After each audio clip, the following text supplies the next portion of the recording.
Just wanted to start with Jesper and just, wondering if you could talk us through why it didn't work out to keep him here. Listen, I think, how you doing, Vince? I think we talked to Jesper and his agent a number of times. We went through the process of what was the right thing for the Rangers, and he was doing his thing and out talking to teams. And at the end of the day, I think that he made a decision that was in his best interest, and we felt like term was a big issue for us going forward with all the young players that we have in the organization and that we'll have to take care of eventually financially. So it was it's a tough decision because Jesper has been a really good Ranger and very popular with his teammates, with his coaching staff, with us and management and fans certainly. So always a difficult decision when somebody like that is leaving the organization and the mark he left on it. And we wish him nothing but the best. But at this time, how we're going forward and what we need to do is it's the way it worked out. Kind of a two-part question on Alexis Lafrenière.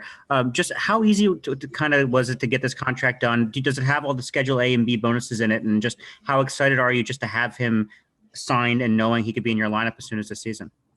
Yeah, I think it's, never really talk about what's in the contract, but, he's the first pick overall. So I think you could reasonably assume it's similar to the guys that have gone before him and taken that way. It was a really easy process, and we worked with his agency and got things done really quick here. And obviously we're really excited about getting him signed and becoming a Ranger and everything that goes along with it. So looking forward to the first time we can actually see him on the ice. Guillaume. Next question from Guillaume Lafrancois. Go ahead, Guillaume.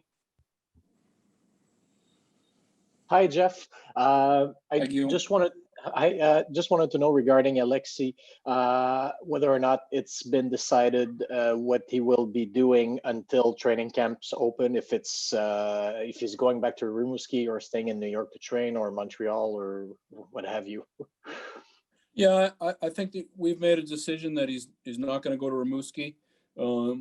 He's going to come here as soon as we can and start training here and getting ready for an NHL camp. Go to Mark Rosenman with WLIE. Go ahead, Mark. Morning, guys. Thanks for doing this. Two-part question. The first one is we'd spoken prior to the draft about acquiring a veteran defenseman to try and help the young kids along. What about Jack Johnson checked those boxes for him to be the veteran defenseman?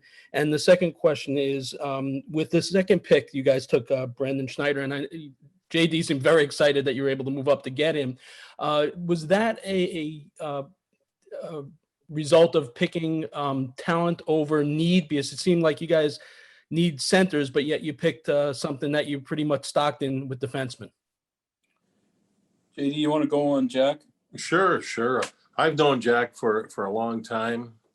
I think when we looked at a lot of video regarding Jack in his last season, he did play in 67 games. He played 19 and a half minutes per game approximately. One thing that was positive above all else is Pittsburgh, they were tied for 8th in penalty killing with their percentage in the entire league. They were 6th on the road, and Jack was one of their important penalty killing defensemen. We had trouble in that area last year. We were 23rd overall. We were 30th at home. So that was important. I must add, too, that we added Kevin Rooney out of the New Jersey organization, an important penalty killer, and they were 7th last year. And I think with Jack, when we consulted with Jacques Martin, who's now part of our coaching staff, who had been in Pittsburgh with Jack, he was really behind Jack. He recommended it. And it's a 1-year contract. It's a left D that we felt we needed. The other thing is, with our cap situation, the $1,150,000 number on that, it fit because of our cap situation. But I think the biggest thing besides what I just said was let's think about the future here. When we think about Matthew Robertson, Braden Schneider, Zach Jones, they're all 19 years of age, all defensemen. Nils Lundqvist and Keandre Miller, they're 20 years of age. So our future in realistic terms is ahead of us. So we have to continue to keep that as a goal and improve as we can as we move in that direction. So in reality, after thinking about the Jack Johnson situation, he's going to help us. He's a big body, he boxes people out, he's good along the boards. He's not offensive minded by any means, but he is not going to, he's going to help us as we move along here and try to become a better team down the road. The second part of that question was about Schneider and jumping up and taking him out.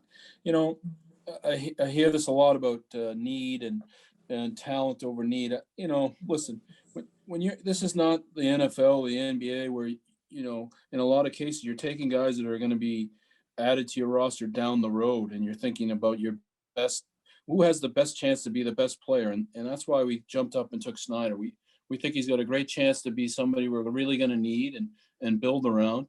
But, you know, as far as a need, and you need a center, you know, at 19, 22, whatever we're going to pick there, to get a center that was going to come in and help us this year, it's just not realistic. So, you know, we're looking at the best player that's going to be the better player going forward. That's what we do. And, you know, so I think that's something that's important to know on that one. And then the other thing is to consider that we always have to go through is when you're getting the best players and you're projecting these young kids on where they're going to be, you know, eventually if you have too many of something in one area, that creates a situation where maybe you're able to trade and go address those needs. So, you know, that's how we think. We'll go to Dan Rosen with NHL.com. Go ahead, Dan. Yeah, guys, I know it might be a little bit of hindsight here, but I do want to ask you. I mean, we know you bought out Henrik and everything, but now he's signed and he's with the Capitals. He's in the division. Just, you know, it was certainly a possibility. Nothing you guys could do about that. But the idea that Henrik's going to come back with Washington, strange to you at all? I mean, how do you feel about that? Just, you know, on a personal level with the player that, you know, he's now he's part of a rival. Well, I've been through it as a player. I was with the New York Rangers when Eddie Jockman moved on to Detroit and came right back into the Garden and played. It was an extremely emotional night. Eddie was thought of so highly by Ranger fans, and they voiced their adulation for Eddie. Eddie played a great game and won the game. Eddie actually came up to me after, and we had a nice chat. He cared about what I was going through too at the time. With this situation, this is a whole different Cap world. This is us trying to look to the future. We had to do what we did. Again, I'll thank Henrik for his professionalism in the whole situation. It ended up him signing in Washington. It's an ideal situation. If he's got to commute a little bit with his family being in New York, it's going to work. And I'll guarantee you right now, as we all know, when the first game is played, whenever that is, who knows, at Madison Square Garden, Ranger fans are going to voice their opinions, and they're going to show the love that they have for Henrik. That's just part of human nature. That's the way it should be. We're happy for Henrik. We have to go about our business, and I think both sides have done a decent job trying to handle this in the best way possible. Next up, we got Jackie Spiegel with the Sporting News. Go ahead, Jackie.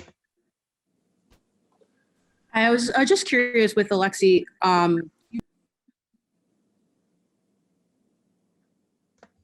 know what happened there, Jackie. Sorry. We'll go to Pete Ruff with News 12.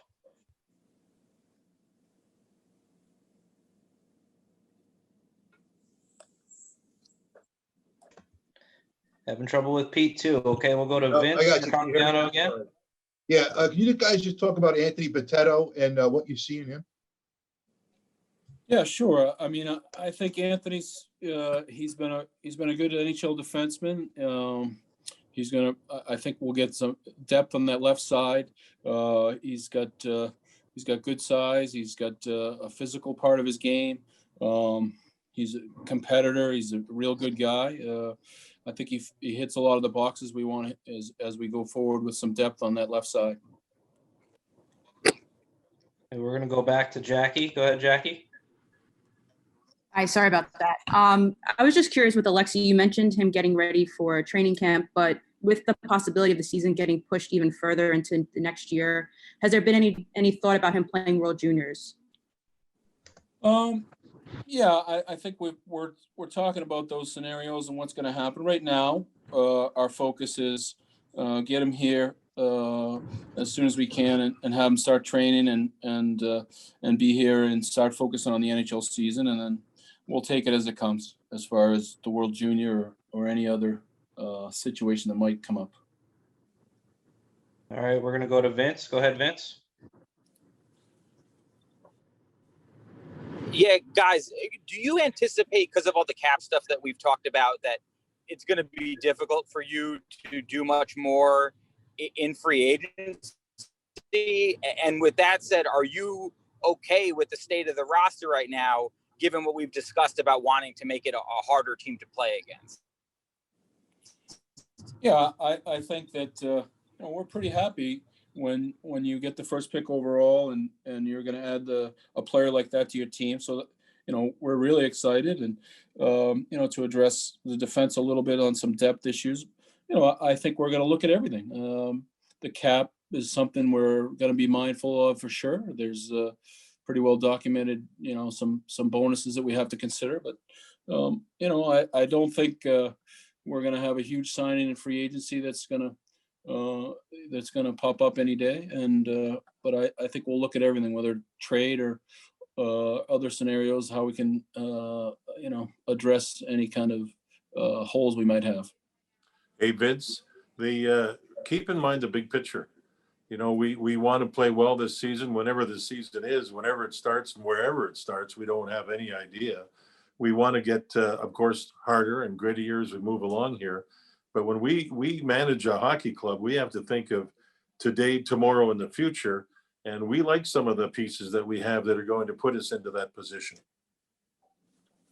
Next up, we got Dan Rosen again. Go ahead, Dan. Yeah, Jeff, two things. One, any idea when Lafreniere could get here? I know you might not have an answer to that yet, but just figured I would ask. And number two, could you characterize how things are going with Georgiev, Strome, and D'Angelo? Decisions coming soon or anything on those guys?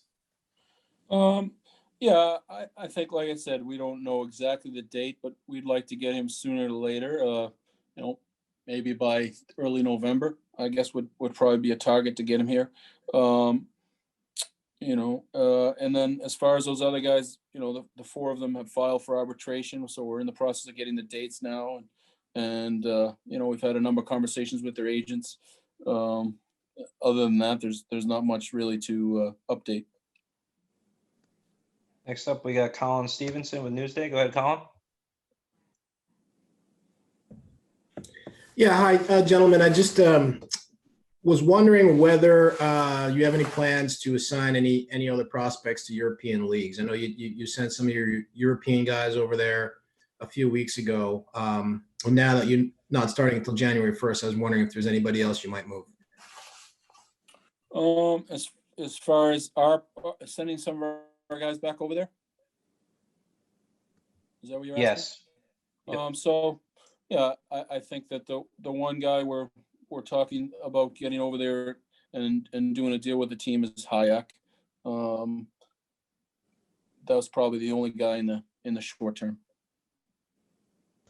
Next up, we got Pete Ruff again from News 12. Go ahead, Pete. Yeah, guys, you brought in veteran goalie Keith Kinkaid. Can you just talk about that move, please? Yeah, I mean, I think that I think we see teams all around the league that goaltending depth has become a major asset and an issue really. And we've liked Keith and we watch his career over the years, and when we think he's somebody that is a capable NHL guy that we felt like it was the right time to bring him into the organization. Another one from Guillaume. Go ahead, Guillaume.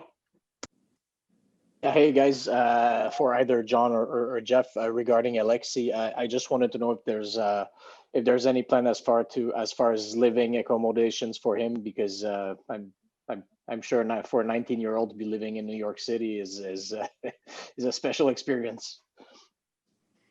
Well, yeah, actually, go ahead, hey, Gordon, I'm just going to say, if he wants, he's welcome in my house. I'm sure you would like that. No, I think as we did with Kako and Hedel and some others that we've had in the past, you know, we'll find the best case scenario for him. You know, we do have a number of people that have reached out, and there's no shortage of people that we think can help and put him in the right spot. So we've talked to his agent about that, and so I would say that we're going to find him the best spot, and it'll be great. Okay, that appears to be it. Thank you, JD. Thank you, Jeff. Thanks, Okay. everybody. You're welcome. Thank you. Have a good one.